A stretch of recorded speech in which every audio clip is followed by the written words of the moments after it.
돌아왔습니다. 안녕하세요, 김선욱입니다. 네, 오늘 또 프렉형. 김프렉이라고 해야지. 뭐 어쨌건 어찌됐건 프렉형 어떻게 어. 뭐 요즘 어떻게 지내셨나요? 그래서 좀 이제 가족 행사가 있어가지고 뭐 네. 저기 우리 저 태양비한테는 얘기했는데 네. 이제 저희 이제 조모님께서 이제 잘 살고 이제 그 뭐라고 소천하셨다고 하던데. 이제 기독교식으로 이제 소천하셨다고 하죠. 이제 돌아가셨는데 그거 이제 장례식을 하고 왔습니다. 근데 이제 장례식 하고 오면서 뭐 사실 그 인생의 중대사 이벤트잖아요. 저 누구나 네. 죽으니까. 그렇죠. 근데 2025년에 이제 조사 장례식은 뭔가 좀 다르더라. 해보니까. 평소와 옛날하고 달랐다. 네, 그렇죠. 그리고 내가 이제 당사자인 상주 가족이잖아. 상주 가족에서 입장에서 이런 게 좀 많이 달라졌구나라는 거를 제가 좀 느낀 바 있고 또 개인적인 어떤 뭐 술회라고 하면 좀 너무 그렇죠. 소희. 소회 좀 거창하지 않게 좀 그런 이야기를 잠깐 해볼까 해서 좀 시작을 해볼까 해요. 예. 네. 뭐 사실 저도 할머니가 돌아가셨는데 그 좀 더 전에 한 10년 정도 되신 것 같아요. 근데 뭐 사실 저도 그 얘기를 들었어요. 아니, 저 느낀 게 뭐냐면 들었다는 게 느낀 거죠. 저도 할머니가 돌아가셨고 그 후로 한 5년, 10년, 8년 지나서 이제 한 2, 3년 전에 외할아버지가 돌아가셨는데 너무 다르더라고요. 두 개 느낌이. 뭐가 제일 다르냐면 뭐가 달랐지? 코로나 전후의 장례식이 그치. 아예 달라진 느낌. 그렇지. 사실은 결혼식도 그렇고 모든 게 달라진 게 옛날엔 결혼식 하면 혼수 얘기하고 막 많아야 된다, 커야 된다. 난 호텔에서 할까 이런 뭐 흔한 클리셰도 있잖아요. 우리 다 아는. 그렇지. 근데 코로나를 기점으로 많이 올수록 비싸. 뭐 이런 거라든지. 하게. 그러니까 이제 결혼식 얘기예요. 하긴 많이 올수록 비싸죠. 그리고 8만 원 내야 똔똔이야. 뭐 이런 거 있잖아요. 근데 솔직히 결혼식 여러분 뭐 신랑 신부들은 미안하지만 보통 진짜 맛없어 음식. 그치. 맛있는 데는 또 비싸고. 그죠? 아니 뭐 정말 일반적으로 맛이 없어요 일단. 그러니까 뭐 그래서 그냥 뭐 구색만 갖추는 네. 거지 약간.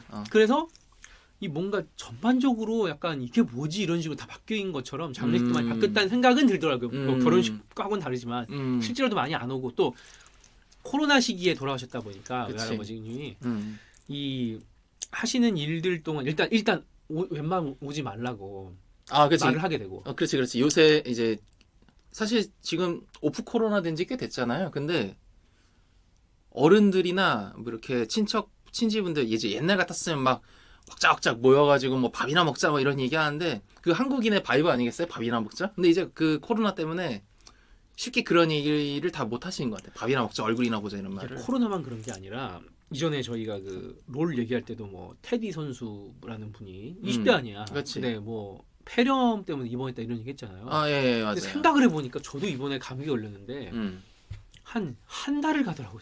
그 후유증이. 아이고. 한 번은 과호흡이 오는 거예요. 걷다가 나았다고 왜? 하는데. 그러니까 이 감기 후유증이 옛날하고 달라요. 보니까 엄청 세요 요즘은. 그러니까 저 근데 정말 건강한 편이거든요. 그렇지. 코로나도 그렇게 힘들지 않았는데 뭐 그러니까 첫 코로나보다 세다고 할 수 없는데 그 다음으로 힘들었어. 이번 감기가 제가 생각해보니까. 심지어 전 독감감 주사도 맞았거든요. 그러니까 그 이번 독감 주사. 네, 맞았어. 그러니까 되게 약하게 맞은 건데 근데 나중에 생각해보니까 이게 폐렴 걸려서 사람이 죽는 사람도 있고 폐렴 걸려서 사람이 입원도 하고 심지어 그 좀 비극적이게도 그 구준엽님 아내분이 돌아가셨지. 네, 갑자기 그렇게 되셨는데 제가 그때는 아니 왜 사람이 그럴 수가 있어 이렇게 생각을 했다가 나중에 제가 그래 나도 이번 독감 걸렸을 때 한 달을 고생했지 생각이 드는 거예요. 그러니까.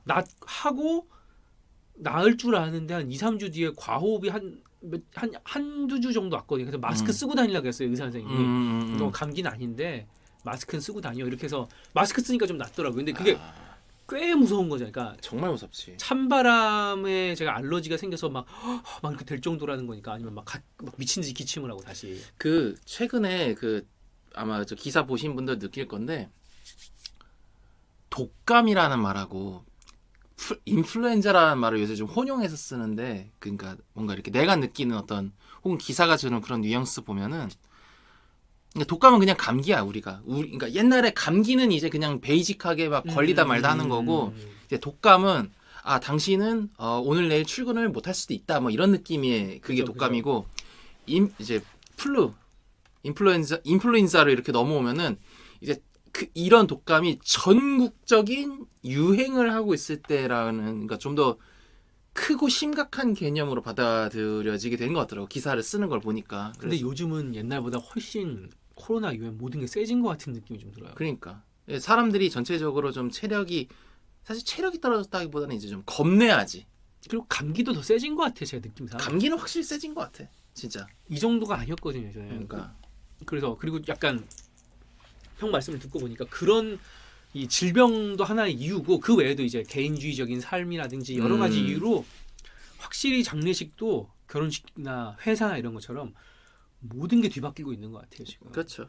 그래서 어떠셨어요? 그래서 일단 그 얘기를 사실 이제 장례식 이야기 하려면은 뭐가 어떻게 되는지 좀 길게 풀어야 되잖아요. 근데 너무 길게 풀지 말고 그냥 적당하게 그냥 단계별로 한번 얘기를 해볼게요. 일단 뭐 당연히 첫 단계는 이제 할머니가 이제 소천하셨고 다행히도 좀 뭐 이렇게 뭐 대단히 뭐 이렇게 괴로워하다 가시지는 않으셨어요. 다행히도. 그래서 새벽에 돌아가셨는데 새벽에 돌아가시자마자 이제 의사가 와서 이제 사망 선고를 합니다. 뭐 그거는 이제 다 아실 거고. 문제가 뭐냐면 이제 식을 시작을 해야 되는데 이것부터가 좀 문제야. 잡기가 너무 힘들어. 그치. 이미 이제 고령화 사회로 돌입을 했잖아요. 그러니까 이미 많이들 돌아가시고 있고 그리고 또 감기나 이런 게 그렇지. 심하면 폐렴 진짜 많이 특히나 들어가서. 지금 아까 앞에도 얘기했지만 우리 지금 독감 시즌 유행하는 중이라 가지고 또 환절기잖아. 원래 어르신들 환절기 많이 돌아가세요. 그래서 이제 어떻게 잡지 했는데 참 아이러니하지만 사실은 제가 이렇게 그 기독교를 되게 좋아하진 않아요. 근데 집안은 기독교 집안이고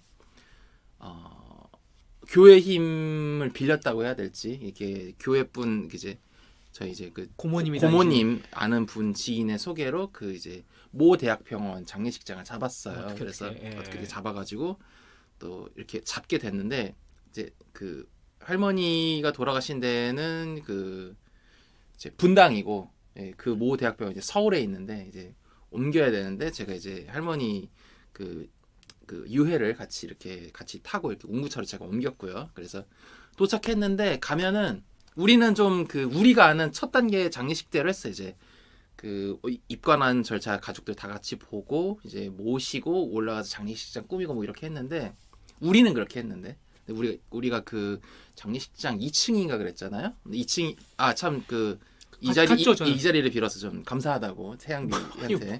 아니 원래 내가 그 얘기 좀 이따 할 건데 이런 이야기를 하냐 안 하냐가 장례식장에서 되게 중요하더라고.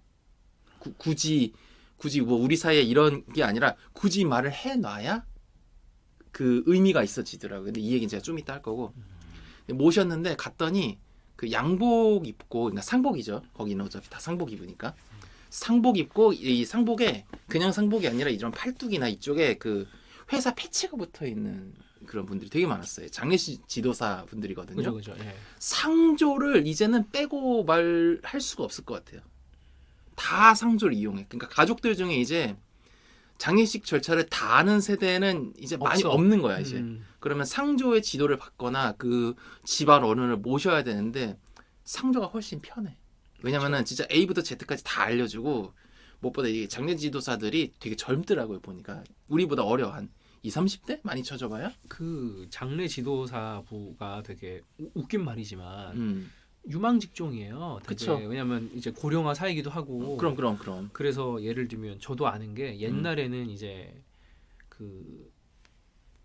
이제 교회 목사 중에 특히 이제 부목사라고 하죠. 부역자들이 제일 세상에서 힘든 직업 중에 하나거든요. 진짜 박봉에. 그렇지. 뭔가 할 일은 많고 목사라고 해서 기대는 높은데 정말 뭐 돈은 편의점 알바나 이런 거보다 훨씬 적게 받고 굉장히 힘든 직업인데 그런 분들이 요즘 이제 제가 알기로 트렌드로 많이 하는 게 토일요일만 사역하고 월화수목금은 안 하고 그냥 계약직으로 하면서 월화수목금은 장례지도사를 그렇게 만든대요. 옛날엔 택시를 많이 하셨는데 택시 같은 것도 좀 힘들잖아요. 요즘은 여러 가지 뭐 이유가 있지만 장례지도사는 아무래도 이제 직업적으로 종교인이라는 거는 죽음에 대해 생각을 일반인보다는 그래도 좀 했을 거 아니에요. 많이 하지. 조금 그러니까 이제 죽음을 봐도 데미지가 좀 아무래도 덜해야 된단 말이에요. 원칙적으로는 기본적으로. 그렇지. 일상 접해야 되니까. 네, 그리고 그런 뭐 사실 특히 시골 교회나 이런 좀 커뮤니티적으로 좀 잘 돼 있는 교회들은 사실상 목사가 장례 지도사니까. 그렇지. 그래서 그래 이런 거를 하자라고 하는 분들이 이렇게 하시더라고요. 그런 분들이 그냥 직업으로서. 그러니까 뭐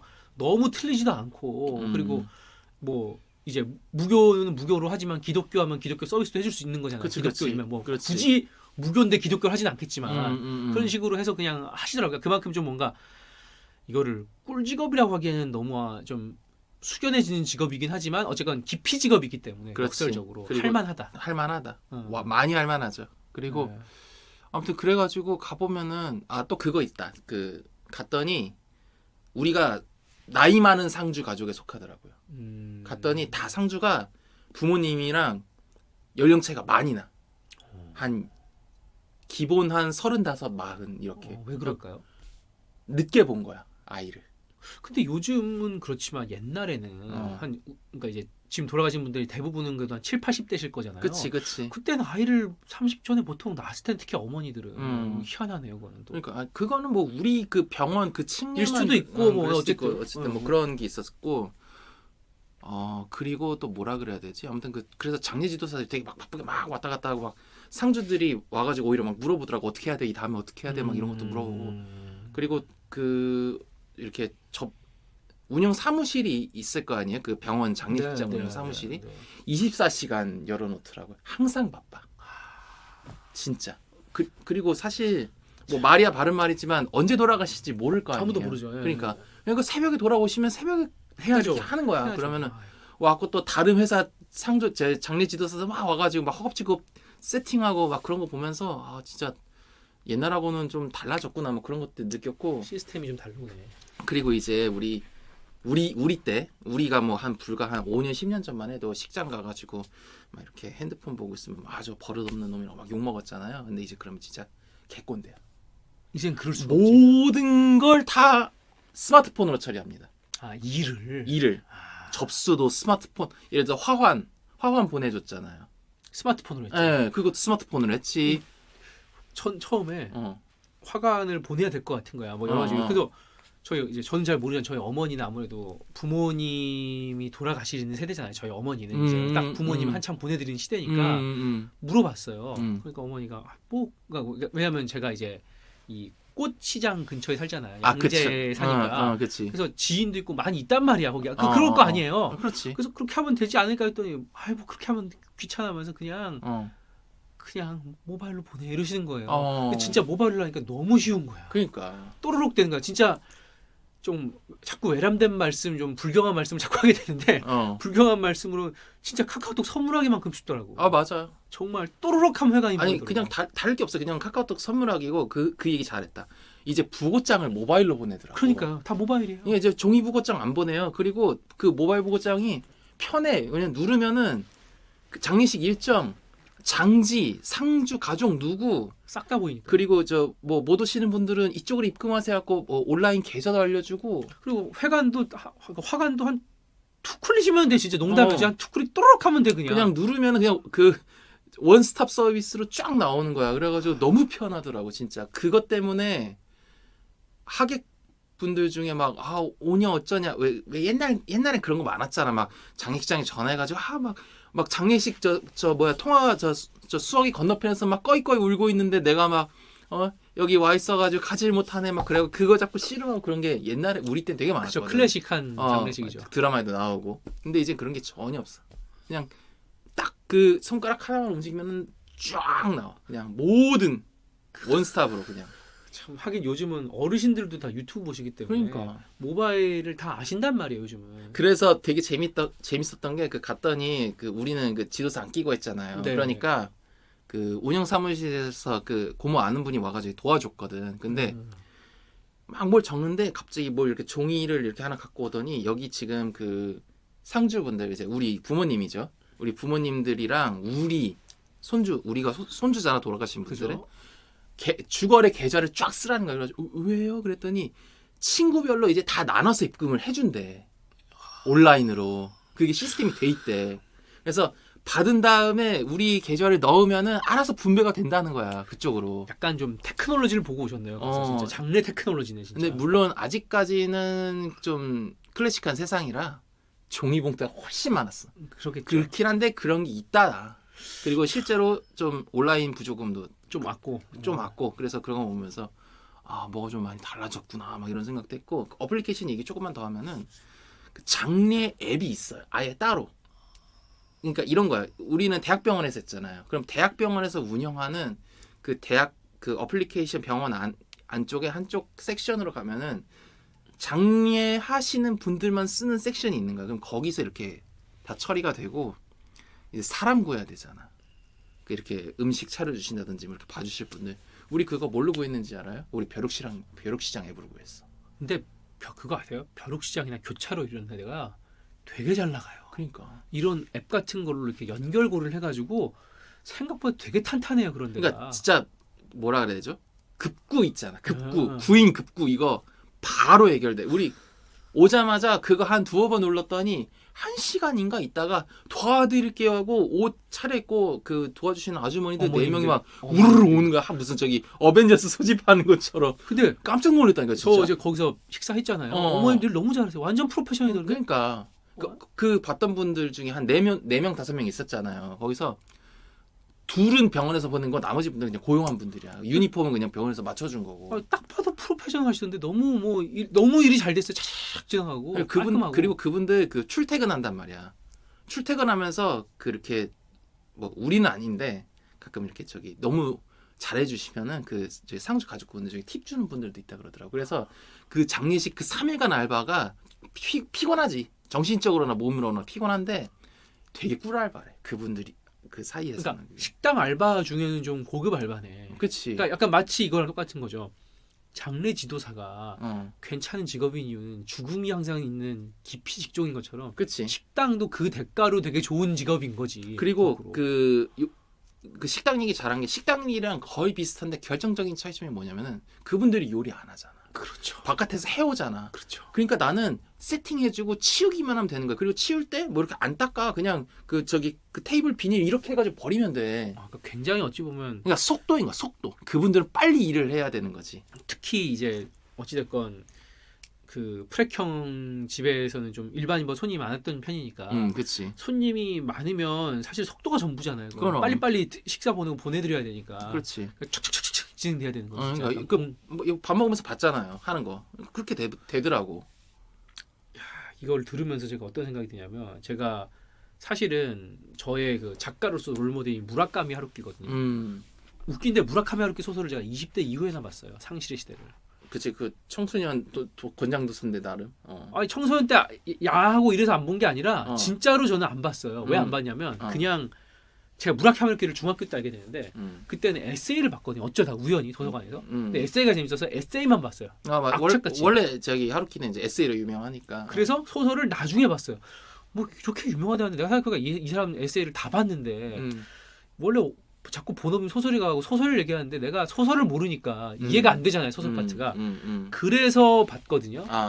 그래서 본 게 상실의 시대고 딴 걸 봤는데 그치. 이렇게 보게 됐는데 이 얘기를 제가 한 이유가 뭐냐면 하루키 에세이 중에 되게 제가 기억에 남았던 게 있어요. 뭐냐면 해 뜨는 나라의 공장, 이렇게 공장 시리즈가 있어요. 그게 뭐냐면 하루키가 난 공장이 좋다 그러면서 공장 견학을 간 에세이가 한 권짜리. 근데 그 공장 중에 그러니까 이 사람 비틀린 유머인데 공장이 그냥 일반적인 공장도 있고 우유 목장, 젖소 목장, 우유를 짜내는 공장이라고 생각하고 그리고 결혼식도 가요. 결혼 공장이라고 그러니까 커플을 이렇게 찍어내듯 보내는 결혼식장이라고. 그래서 결혼식장도 고 약간 뒤틀린 유머 같은 게 있어요. 근데 그중에 장례식장이 있었어요. 공장처럼 한다. 찍어내듯. 그런 약간 비틀린 유머죠. 그러면서 갔는데 흥미로웠던 게 장례식 그리고 그 사람이 예를 들면 고양이 자기가 이제 아이는 없지만 고양이가 있고 고양이를 키우면 필연적으로 고양이 인간보다 일찍 죽으니까 그렇지. 고양이 장례식을 하잖아요. 고양이 장례식 얘기도 하고 이렇게 일본 장례식 얘기를 하는데 한국과 일본이 비슷하다고 생각을 하잖아요. 너무 다른 거예요 장례가 생각보다. 뭐 많이 다르긴 한데 예를 들면 그러니까 거기는 위패를 세워 놓아야 되고 가정에 위패가 있는 것이 굉장히 중요하고 그것이 어느 위치고 어떤 것인지가 중요하고 이런 게 굉장히 길게 쓰여 있는데 한국은 그런 거 아무 신경 안 쓰잖아요 사실. 그렇지. 그런 게 굉장히 좀 흥미로운 거예요. 왜냐면 한국과 일본은 많이 비슷하다고 알고 있는데 생각보다 너무 다르잖아 이런 생각이 드는 거예요. 그 하나의 약간의 차이가. 그리고 예를 들면 미국에 가면 사실은 저는 미국에 살았을 때도 장례식 같은 거 가본 적이 있는데 미국은 그런 거 아무것도 안 해요. 그냥 그러니까 우리가 말하는 이런 절차가 하나도 없어요. 뭐 하냐면 그냥 가족들끼리 그냥 있고 그냥 미국 영화 보시면 다 생각해보니 그래 그러실 거예요. 교회를 다니건 안 다니건 뭐 이제 유대인은 유대교 회당에서 하고 이러는데 어쨌건 그냥 종교 행사로 예배 한 번 하는데 거기에 관을 놓고 가요. 한가운데 보셨을 거예요 영화에서 한 번쯤. 이제 문 조금 이렇게 열어놓는. 네, 그래서 거기서 예배 한 번 하고 한 번씩 보고 가요. 그게 전부야. 예배 한 번이 끝이야. 그리고 이제 저기 운구차 불러가지고 장지로 가고. 네, 그게 끝이야. 아무것도 안 해. 근데 우리가 이거를 제가 말하기 전에는 영화 볼 때 굳이 낼 거지. 엔드게임 봤을 때 토니 스타크지. 토니 스타크의 장례 절차가 우리랑 다른 애라는 생각을 하진 않잖아요. 그렇지. 워낙 큰 이야기니까 감정적으로. 그러니까 스포일러긴 한데 뭐 이제 와서 엔드게임 스포일러 하는 건 좀 웃기잖아. 어쨌건. 근데 토니 스타크의 죽음을 가만히 다시 생각해 보시면 한국과 전혀 달라요. 장례 절차가. 다들 검은 옷 입고 모여서 예배 한 번 하고 보내고 끝이야. 그렇지. 그냥 그 영화적 허용을 이제 토니 스타크가 이제 자기 그 실사 유언하고 그러고 말긴 하는데. 그리고 이제 그 시체 보내고 끝이야. 아, 끝. 그렇지. 그러니까 이게 완전히 달라요. 거기 이제 흑인들은 일찍 죽는 사람도 많고 워낙 많이 죽으니까 거기 뭐 하나가 더 더해지는 게 뭐냐면 그걸 끝나고 행진을 해. 아, 이렇게 메고. 네, 행진을 하는데 그때 뭘 하냐면 이게 이제 흑인식이에요. 흑인식 한국 사람 그게 뭐야 그러는데 그 사람 욕을 하면서 유쾌하게 웃으면서 끝내. 그 사람 그러다 그럴 줄 알았어 이러면서 깔깔깔깔대면서 가 그냥. 뭔가 이렇게 좀 나중에 뒷말 같은 거 하지 말자 뭐 그런 건가 보다.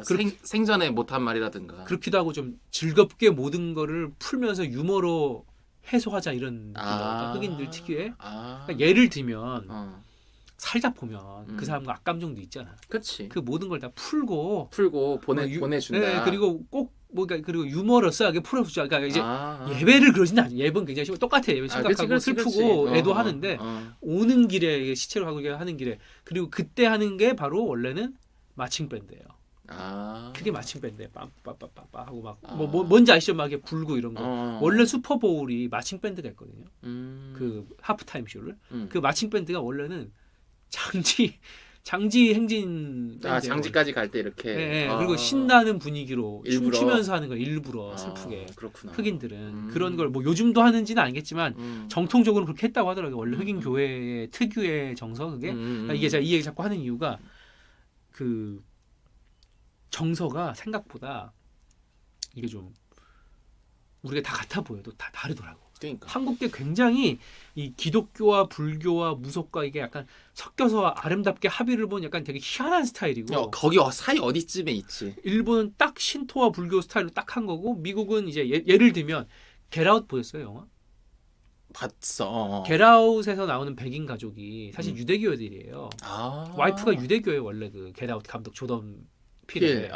와이프가 유대인이에요. 와이프가 유대인이구나. 네, 그래서 유대인과 무교는 다르거든요. 미묘하게. 근데 굉장히 달라요. 무묘하지만 굉장히 많이 달라요. 그렇겠지. 기독교가 아니니까 무교라고 생각하는데 무교랑 완전 달라. 근데 이 느낌이 있는데 그런 식으로 약간의 차이로 또 완전 달라져. 이렇게 이 절차들이. 그러니까 지금 그래서 이제 말을 듣고 보니까 한국은 단일한 방식이잖아요. 모든 종교가 있던 없던 있으면 어떤 종교든 그냥 같이 하잖아요. 뭐 내가 신천지건 무교건 뭐 다 그냥 같이 하잖아요. 웬만하면 비슷하게. 근데 이것도 변화하는구나라는 게 좀 흥미롭네요. 같은 거지만 좀 이렇게 다 발라지는구나. 이렇게. 그렇지. 그러니까 사실 이번에 그 식 진행하면서 많이 느낀 게 뭐냐면은 뭔가 이렇게 아직까지는 그래도 우리 사회가 이렇게 사람을 떠나 보낼 때 개인의 죽음이라고 보는 게 아니라 집단 구성원의 죽음으로 보는구나 이런 시선으로 본다는 거를 굉장히 많이 느꼈거든. 왜냐면은 사실은 이제 저희 할머니가 다녔던 교회는 이제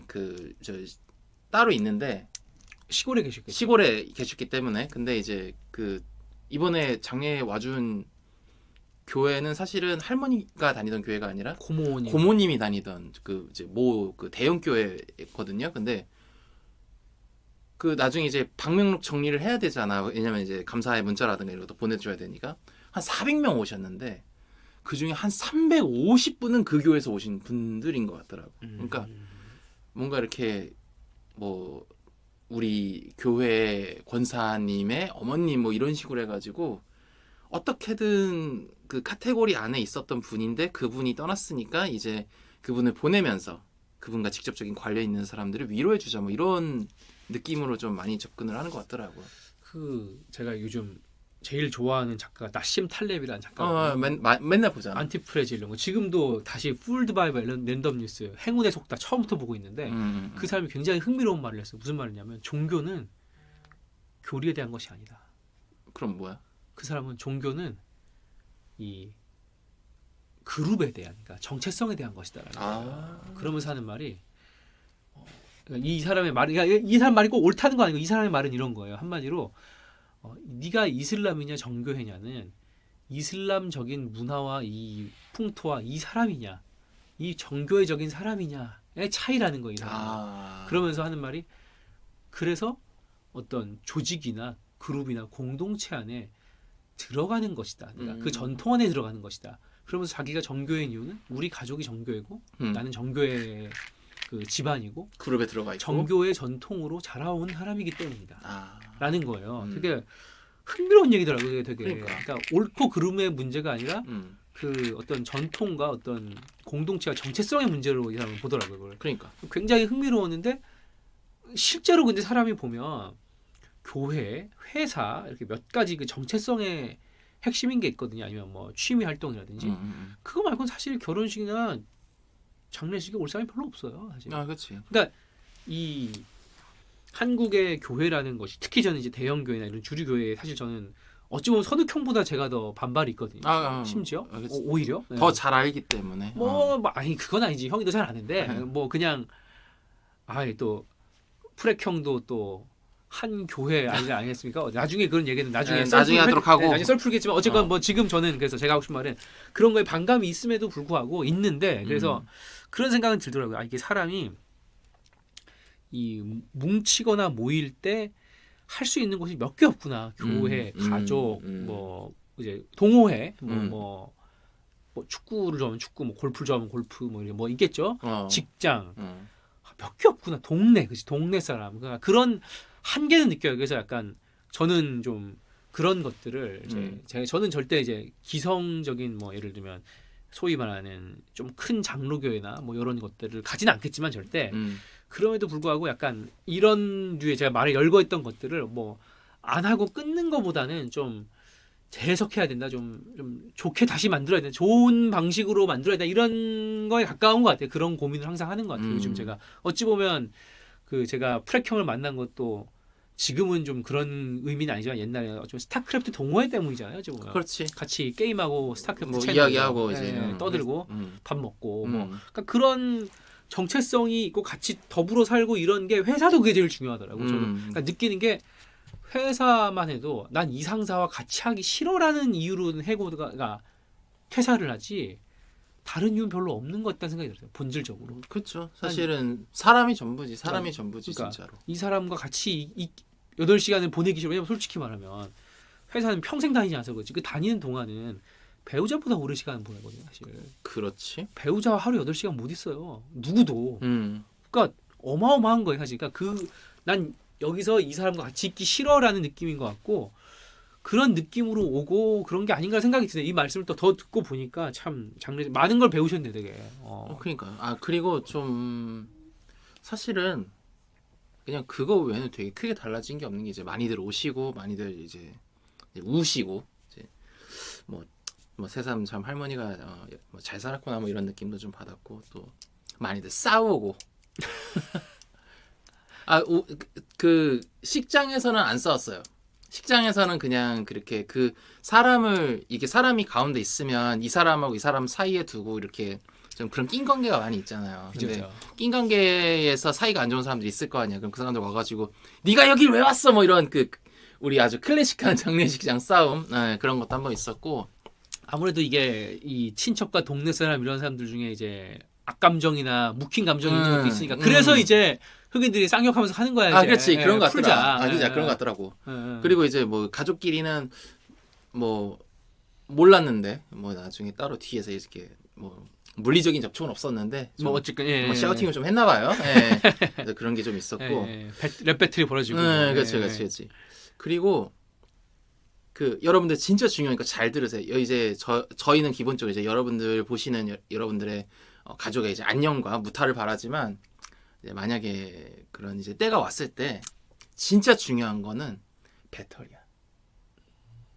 현대 장례식은 배터리가 진짜 중요해요. 핸드폰 배터리. 절대 꺼지면 안 돼. 핸드폰 배터리. 스마트폰 배터리 절대 꺼지면 안 돼. 전기와의 싸움이구나. 그리고 이게 제가 사실은 저희가 이따가 뒤에 얘기하겠지만 좀 모종의 사정이 있어가지고 장례식 좀 길게 잡았어요. 갤럭시가 오래 버티더라. 그거는 진짜 편견이 아니고 우리가 가족까지 해가지고 대충 이제 구성원이 한 10명 돼요. 상주 쪽 가족이. 정확히 반반이었거든. 아이폰 유저랑 갤럭시 유저가. 아이폰 유저는 못 버티더라. 이게 약간 어떤 느낌이냐면 좀 이런 게 제가 사실은 좀 뭐 사실 저는 오히려 요즘은 교회보다는 교회도 하나의 한국스러움의 일부잖아요. 그게 교회일 수도 있고 회사일 수도 있고 뭐 학교일 수도 있고 그러니까 한국스러움이 시대에 안 맞고 뭔가 바뀌어야 된다 이런 생각을 제가 많이 하거든요. 뭐든지 그것이 그런 생각을 많이 하는데 그 핵심이 뭐냐면 뭐든지 일을 크게 만들어. 한국스러움 내가 느끼기에. 그리고 업무가 돼. 그렇지. 일이 돼. 일이 돼. 근데 장례식이 업무가 됐네 여기는 보니까. 그러니까 뭐 얘기하는데 저는 저도 이제 분당 살아요. 근데 이제 서울하고 분당은 그래도 엎어지면은 1시간 안에 어쨌든 왔다 갔다 하잖아요. 편도로든 금방 가지 뭐. 예.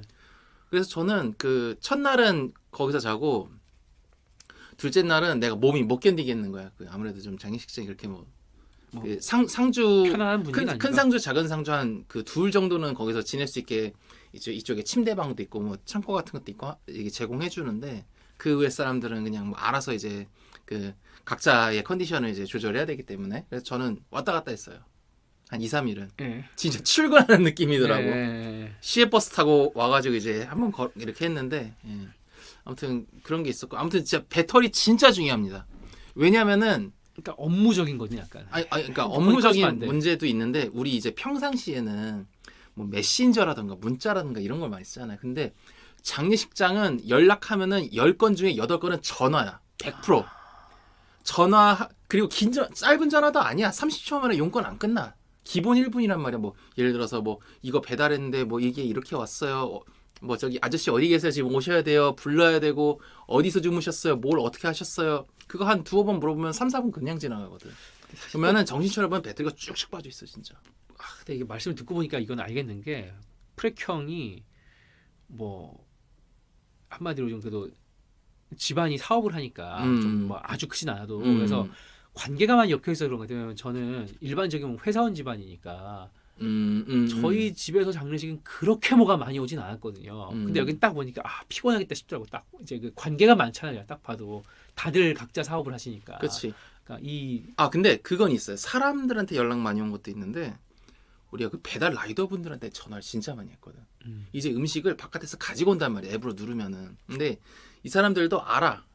대량이야 대부분. 이제 장례식장은 그래도 기본적으로 그래도 100명 단위로 이제 먹고 오니까, 하는 거 아니겠어요.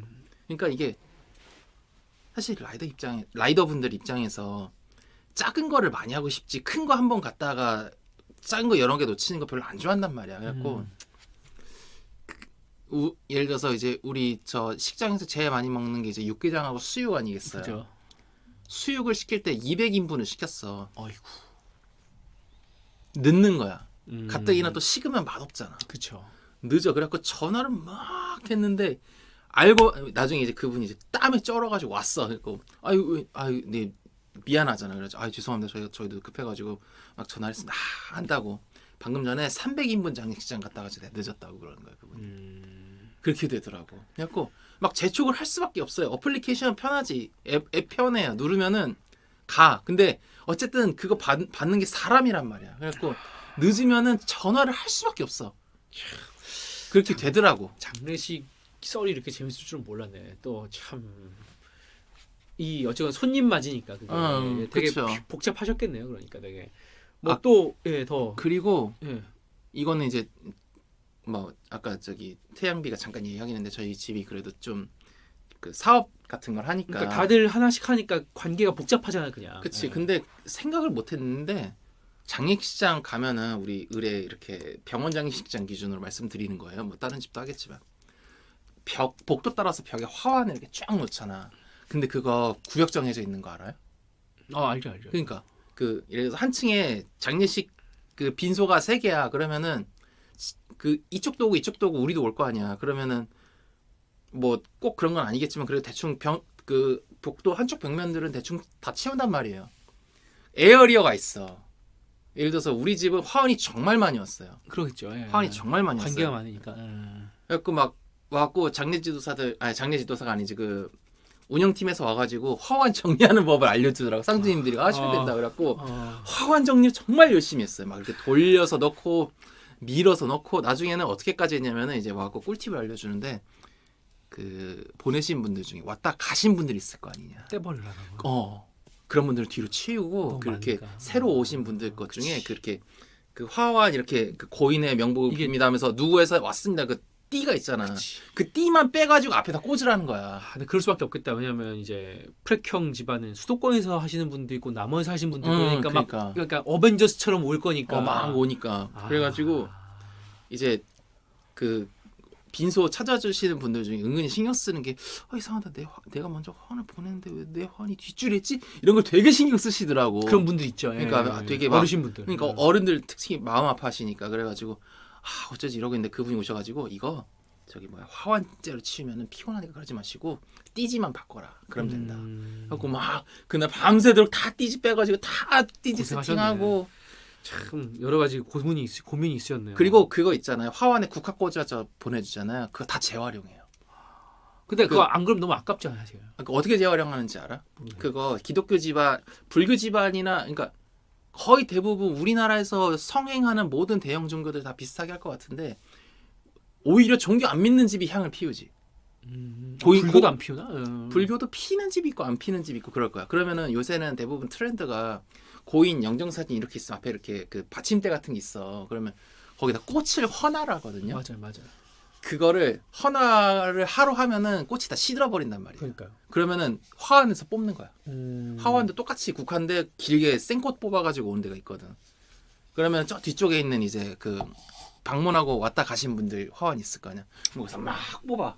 멀쩡한 걸로. 그걸 꼽으셔가지고. 그걸 꽂아가지고 다음 분들 오시면은 그것도 헌화시키게. 이게 아무래도 향을 피우는 분위기가 좀 무거워지니까 그런가 보다 아무래도. 그런 것도 있고 아무래도 향 태우면은 좀 뭐라 하지 이렇게 냄새가 좀 번져서 그런가? 그래서 그런 것 같기도 하고. 그게 약간 향을 피운다는 게 꼭 불교에만 있는 게 아니거든요. 카톨릭도 하고 그리스 종교도 사실 기독교도 옛날부터 한 거고 그 특유의 좀 소위 바이브가 있지 향을 피우는 거 그치, 자체가. 좀 약간 무겁지. 네, 좀 향을 피운다는 게. 그 자체가 좀 뭐가 분위기를 딱 가라앉게 해주어서 그런 것 같아요. 요즘 제가 프렉형 장례식 가니까 진짜 옛날처럼 그러지 않고 물론 이제 뭐 호상이 어디 있겠느냐마는 좀 천수를 누리셨으니까 그래서 막 무거운 분위기는 아니더라고. 그래서 왠지 약간 다들 그냥 고생했다 뭐 이런 분위기였지. 그 상주 10분은 다 마음이 다 정리가 되니까 다른 분들은 오실지 모르지만 오신 분들 그분들은 다 마음이 정리되어 있는 느낌이었고 다들 많이 준비를 하신 느낌이었고. 그러니까요.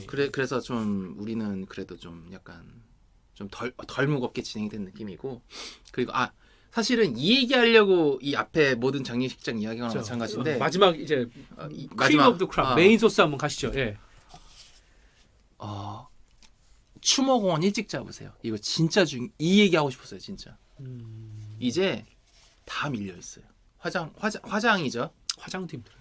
화장이 진짜 예약 엄청 밀려 있어. 우리가 그 서울에 벽제 있고 서초추모공원 있거든요. 우리가 서초추모공원으로 가가지고 이제 할머니 화장을 해드렸는데 갔더니 그 이렇게 그 화로가 몇 개더라 10개인가 12개인가 그런데 뭐 무슨 이유가 있어가지고 이제 반만 쓰신대 거기를 화로를 6개인데 대기하는 가족이 한 20가족이야. 그리고 그 고인 한 분 보내드리는데 대충 1시간에서 1시간 반 정도 걸리죠. 그러니까 꼴찌 받으면은 그냥 있는 거야. 그냥 그 날 셀 때까지. 근데 진짜 이게 문제인 게 사실은 기독교는 그러면 안 되거든요. 그 불로 태워도 돼야 되는데 원래는 왜냐면 뭐 죽은 사람도 살린다는데 뭐 뼈가 있든 없든 뭔 상관이야. 그렇잖아요. 근데 아직도 이제 뭐 기독교, 불교, 무교 할 거 없이 화가 이제 불로 태워서 하시는 걸 선호하지 않는 어르신도 많단 말이에요. 그렇지. 뼈를 유지하고 싶으신 분도 있단 말이에요. 사실 유교는 그래서 유해를 유지하고 싶으신 분들이 특히 있지. 유교는 그걸 중요시 여기기 때문에 옛날에 그래서 이제 그러면서 장지가 없어. 아 맞아. 장지가 또 없어. 그러니까 그 묻을 곳이 없다는 거죠. 그러니까요. 그러니까 묻을 곳이 없어. 그래서 또 교회 같은데도 요즘 무덤 뭐 몇 년 하고 옮겨야 돼요 요즘은. 그거 아세요? 그러니까 요새 그래가지고 그 저기 뭐야 시골 교회는 아직까지는 뭐 무슨 동산 이래가지고 이제 유지하는 데가 꽤 있는데 수도권 큰 교회는 어김없이 납골당 운영이에요. 전부 다 맞아요. 진짜. 그렇게 되더라고. 네, 무덤이면 게다가 빼서 딴 데고 막 이래야 돼. 그래서 이게 앞으로 엄청 문제가 될 거예요. 그러니까 저희가 아니라 저희가 이제 마흔이야 시발 아니겠습니까? 저희 윗세대 이제 사실은 한 우리 어머니 아버지들 20년 지나면 많이들 돌아가실 거란 말이야. 20년 안에는 대부분. 그치. 그러면 진짜 자리가 없어 이제는. 정말 물리적으로. 물리적 자리가 없는 거예요. 그분들 보내드릴 자리가. 그러니까 이게 옛날에 제가 보면 그러니까 이게 이 모든 게 다 이해가 되는 거예요. 예를 들면 옛날에 보면 일본은 이렇게 자기 집에 모시고 조그맣게 맞아. 그리고 유럽을 보면 항상 교회가 동네 교회가 말이 동네 교회지 거기는 장례식장이에요. 그러니까 무덤이야 무덤. 맞아. 교회 있고 무덤이 쫙 깔려 있단 말이야. 몇백 년간 쌓인 그 교회 뒤로 우리 저기 이제 그 최근에 뭐였지? 저 킹덤컴 해보신 분들은 알 거야. 교회 뒤에 다 무덤, 교회 주변으로 다 무덤 있잖아. 산더미처럼 있거든. 그러니까 몇백 년간 쌓인 무덤을 다 하나씩 해서 거기를 이제 소위 기념할 수 있게 해주는 거잖아요. 그렇지. 그러니까 이게 그런 사람들이 왜 그랬는지 일본, 유럽 이런 데가 이제 알 것 같은 거 어렴풋이. 그리고 한국은 좀 좋게 말하면 빨리 잘하고 나쁘게 말하면 효율을 너무 빨리 추구해서 그렇지. 이렇게 되면 이젠 크게 바뀌어야 되지 않을까 생각이 들더라고요. 진짜. 저기 이번에 이렇게 하면서 본의 아니게 이제 여러 종교를 통해서 장례식 절차 하시는 가족들을 많이 봤거든요. 왜냐면 대부분 다 3일장 하는데 우리는 이제 좀 사정이 있어가지고 4일장 했으니까 앞에 나가시는 분들이라든지 많이 봤단 말이야. 카톨릭 분들은 그게 있다던데 저기 그 구역 내 성당에다가 유해 모시는 그게 있다 그러더라고요. 그렇게 하죠, 많이. 네, 그래가지고 그거 보면서 이제 우리 아버지가 와, 저 집은 그래도 추모 걱정 안 해도 되네 막 그런 얘기를 하시기도 했는데 그 약간 카톨릭이 약간 요즘 제가 느끼는 게 좀 이 갱스러움이 있어요. 약간 조직력으로 가는 갑자기 지역 조직이 이게 조직적으로 가는 그런 느낌이긴 하죠 실제로. 실제로 그게 야쿠자 그런 거 아니에요. 20명 정도 사이즈로 원래는 이게 자기가 뭘 하는 거고 그리고 가장 유명한 마피아 영화가 또 대부 아니겠습니까? 대부하면 또 카톨릭이지. 대부는 완전 카톨릭이거든요. 그러니까 진짜 카톨릭이지. 그러니까 진짜 카톨릭들이 뭐 대부처럼 총사 죽인다는 게 아니라 그런 뜻은 아니고 그 문화 뒤쪽에 바이브 같은 것들이 이제 끈끈하게 서로 지역이 으쌰으쌰해서 뭔가 이렇게 서로 추모해주고 이렇게 해주는 게 좀 그러니까 이제 그 우리가 말하는 소위 주류교회 개신교라고 하는 주류교회들은 뭔가 크고 회사고 쫙 크고 빠르게 한다면 뭔가를 그러니까 대량으로 뭔가를 여기는 그렇게 빨리는 안 하고 천천히 느리게 하는데 좀 끈끈하게 조직적으로 그러니까 소규모 조직이 한다는 느낌이 있는 것 같아요. 스타일이 다르다고 할까? 근데 그렇지. 그런 의미에서 약간 깡패였다는 거 약간 갱스럽다. 약간 회사스럽고 한국은. 회장하면서 그걸 좀 많이 느꼈고 그리고 이 정도가 이제 준비한 얘기는 다 한 건데.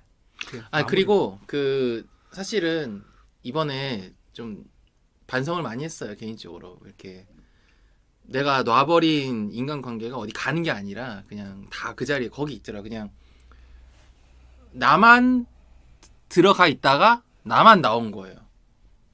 내 자리는 그냥 거기 그대로 있고 나는 이제 좀 아웃사이더라 가지고 나의 어떤 그런 저는 실제로 이번에 친지들을 거의 10년 만에 많이 만난 사람들 되게 많았어요. 뭐 다 이제 막 결혼해서 애도 있고 막 그렇더라고. 그래가지고